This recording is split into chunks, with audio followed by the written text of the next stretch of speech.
Attorney Craig T. Conley and his clients, the Cicchinellis, Frank and Joy, your reaction.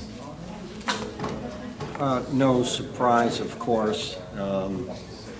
My ongoing disappointment is the two Democratic members opted to say the hell with the Constitution when it comes to due process, but that's the nature of the political animal. What's probably more disturbing is the absence of real protesters. Clearly, Mayor Kathy Canizero-Perry was the ghost protester. The other protesters didn't even know they were protesters, and two of them withdrew. And from what I understand of Mr. Shadrick Stinson's testimony, they didn't even know, they not only didn't know they were protesters, they didn't know they withdrew from not being protesters. The whole thing is a sham and just awful the way it happened. The burden of proof is on the protesters. I'm not even sure who the protesters are. Doesn't appear to be any protesters except Kathy Canizero-Perry somewhere in the background. And perhaps Mr. Okey wanting to be a protester, but instead pretending to represent people that he didn't really represent. That's the real outrage here. Okay, how about Attorney Okey's point made a big deal out of that Frank Cicchinelli testified that he considered himself as an independent as of the date of the primary, which was the date after he filed his independent position.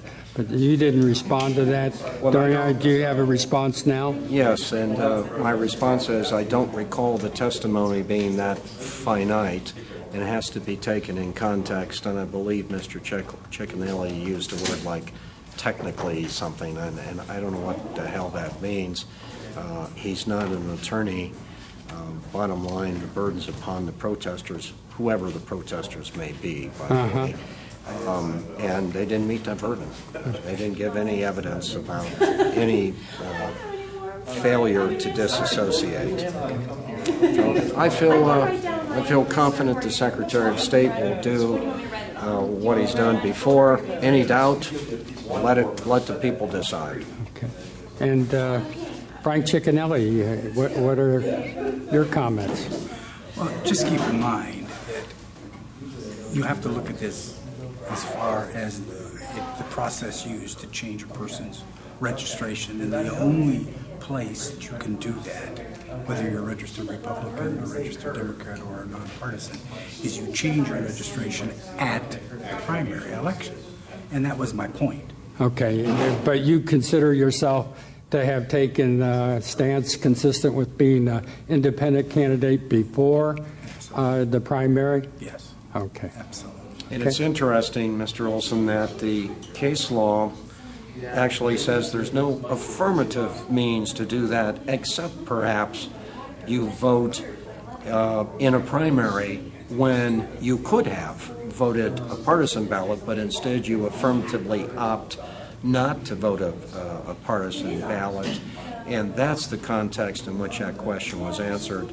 And for that reason, I'm not concerned, and it's certainly not the hyperbolic notion of fatal. Fatal flaw. You disagree with that wholeheartedly? Absolutely, but of course, that's an attorney enunciating a fatal flaw that didn't have any clients.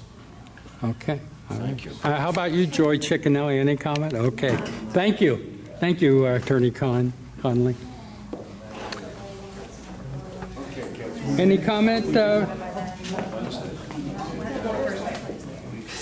Any comment, Mr. Okey?